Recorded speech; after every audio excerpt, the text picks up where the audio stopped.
वदे मातरम। अस्सलाम वालेकुम। वालेकुम अस्सलाम। आपका नाम? मोहम्मद मूसा अहमद। अस्सलाम। वालेकुम अस्सलाम। आपका नाम? जी मैं मोहम्मद मुदस्सिर अहमद हूँ। आपका? मोहम्मद इब्राहिम अहमद। क्या करते हैं सर? जी मैं सरकारी ऑफिसर हूँ और इस जगह पे मैं किताब के सफ़ीर के तौर पे मौजूद हूँ।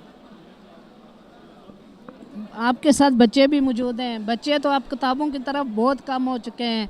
ट्विटर, व्हाट्सएप और गेमों के तरफ आ चुके हैं और टिकटॉक जो आ गई है, बच्चे तो सारे उसमें रगड़ा लगा रहे हैं। अब बच्चों के लिए किताबें जो हैं वो एक नायाब हो चुकी हैं। बिल्कुल आपने वजह फरमाया।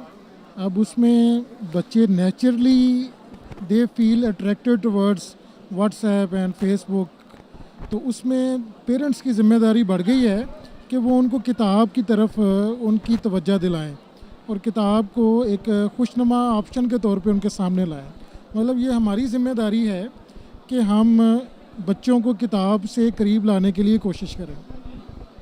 तो इसके लिए आपने अपने बच्चे साथ रखे हुए हैं और किताबें आप पढ़ते हैं? जी कौन सी किताब पढ़ते हैं? वैसे ही कोई विषय और मैगजीन। मैगजीन्स पढ़ते हो? पहले पहले होता था सर कि बच्चों की स्पेशल किताबें आती होती थी, फूल और कलियाँ, बच्चों का खेल, तारीख़ के हवाले से टीपू सुल्तान और हज़रत खालिद बिन वलीद और बहुत तारीख़ी किताबें आती थी। कायद आज़म, अल्लामा इकबाल, एक तारीख़ी किताबें बचपन में ही पढ़ा करते थे और बच्चों के जहन जो थे वो तारीख़ से बहुत भरे हुए होते थे। अब ये रुझान बिल्कुल कम हो। बिल्कुल वजह फरमाया। बल्कि आपने जिन किताबों का जिक्र किया वो एक्चुअली मेरे बचपन के दौर की यादें हैं। ये किताबें अब भी अवेलेबल हैं। थिंग इज़ दिस के बच्चों का, जैसे आप फरमा रहे थे कि कुदरती तौर पे उनका रुझान जो है वो इलेक्ट्रॉनिक गैजेट्स की तरफ हो गया। तो उसमें ये है कि बच्चों अगर कंप्यूटर के ज़रिए भी किताब पढ़ना चाहें तो उसमें भी कोई हर्ज नहीं है। यूट्यूब के ऊपर वो अपनी पसंद के लेक्चर्स देखना चाहें या मूवीज़ देखना चाहें, दैट इज़ फाइन।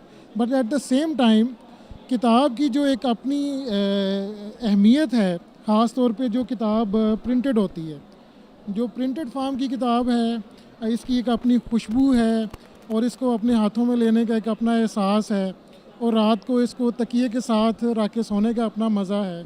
मतलब इन लोगों किताब के साथ वाबस्तगी के लिए एक ज़ौक़ डेवलप करना पड़ेगा। तो वो इस तरह के जो इवेंट्स हैं वो बड़े हेल्पफुल होते हैं। बच्चों को लेके आएँ और किताब को इतने खूबसूरत अंदाज में उनके सामने करें।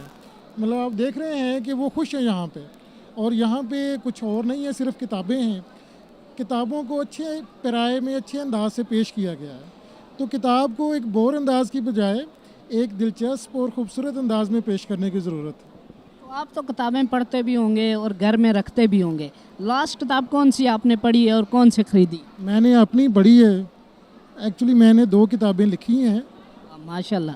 एक किताब का नाम है सोच के पैबंद और दूसरी जो रिसेंटली आई है वो सोच सराय है। तो इत्तेफाक से मैं कल रात अपनी ही किताब पढ़ रहा था। तो जो आपने अपनी किताब लिखी है वो किस वाले से आपने लिखी? वो मेरी ज़िंदगी के मुख्तलिफ जो मुशाहदात हैं, मेरे जो इम्प्रेशंस ऑन लाइफ हैं और उनसे हासिल सबक हैं, इनको मैं आर्टिकल्स की सूरत में पेश करता हूँ। लेकिन ये आर्टिकल्स होते हैं शॉर्ट स्टोरी के स्टाइल में। मतलब कोशिश ये होती है कि जो पढ़ने वाला है उसको दिलचस्पी महसूस हो, क्योंकि अदरवाइज़ आर्टिकल या कॉलम्स वो उस तरह की आपके लिए अपील नहीं रखते हैं।